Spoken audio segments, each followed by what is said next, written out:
Do you want to learn to play the guitar properly, but you just can't seem to make any progress?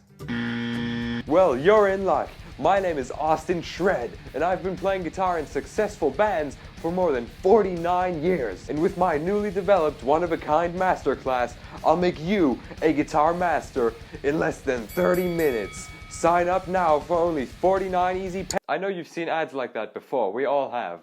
And one thing a lot of these guitar teacher channels will try to convince you of is that you're doing something wrong, that you're making some grave mistake, and if you continue to play this way, you'll never make progress with your instrument anymore. I'll give you an example. Say you're playing some really fast neoclassical Ingve style lick like this.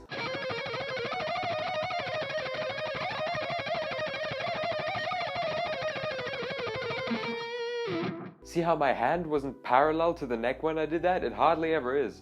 Of course, this angle that I keep my hand at does cause my pinky finger to be farther away from the fretboard than usual, which means it's not as easy to get it over there to play a note when I need it. Players like Al Joseph amaze me for that very reason, because they somehow manage to always keep their fretting hand perfectly parallel to the fretboard, like, oh, it always looks like this. I don't know how you do that.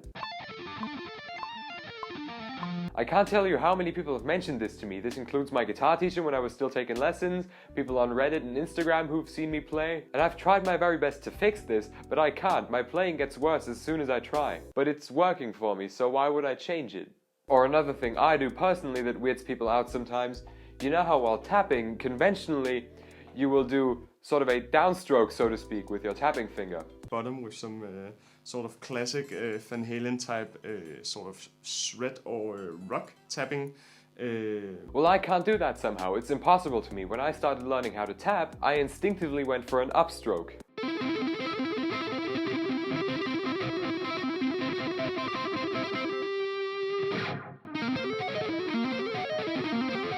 Of course, this would also be considered improper by some, but I can't tell you why. It just feels infinitely easier and more comfortable. Maybe try it if you're having trouble with the conventional tapping technique. And this is the case for a lot of habits that players may have. You'll always find some jackass who will try and tell you that what you're doing is wrong, you're not doing it the right way. But to those people I say, look at Marty Friedman's picking technique.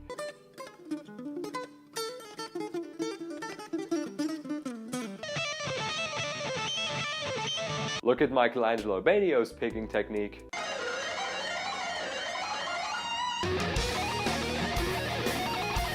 And look at Paul Gilbert's way of playing blistering fast runs by alternate picking instead of economy picking.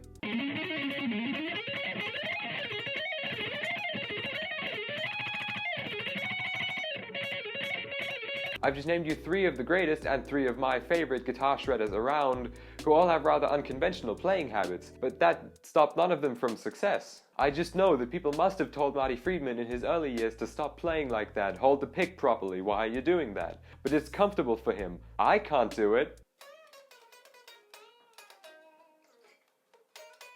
But far be it for me to call someone else's technique wrong because I can't use it.